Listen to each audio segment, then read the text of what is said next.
பரிசெயர் அல்ல, வரி தண்டுபவரே கடவுளுக்கு ஏற்புடையவராகி இல்லம் திரும்பினார் என்று ஒரு அழகிய ஓமை வழியாக தங்களை நேர்மையானவர் என்று காட்டிக்கொள்வருடைய மத்தியிலே இந்த வரி தண்டுபவர் எப்படி கடவுளுக்கு உகந்தவராகி தன்னையே அர்ப்பணித்து கொண்டு வாழ்ந்தார் என்பதை ஆண்டவர் இயேசு அழகுற தெளிவுபடுத்துகிறார்.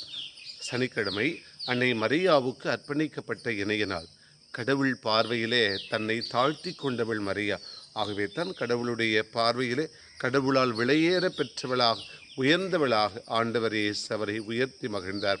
இதோ இந்த நாளிலே தவ காலத்தில் அடியெடுத்து வைத்து வாழ்ந்து கொண்டிருக்கிற நாமும் நம்மை தாழ்த்தி கொள்வோம். கடவுள் முன்னிலையிலே, நம்முடைய உறவுகள் முன்னிலையிலே, உடன்பிறப்புகள் சொந்தங்கள் முன்னிலையிலே, கடவுள் பார்வையிலே விலையேற பெற்றவர்களாக நாமும் மகிழ்வுடன் வாழ வரங்கள் வேண்டுவோம், மன்றாடுவோம். அன்பை உருவான இறைவா, எங்களை தாழ்த்தி உமது பார்வையில் உயர்த்த பெற அருள் தாரும்.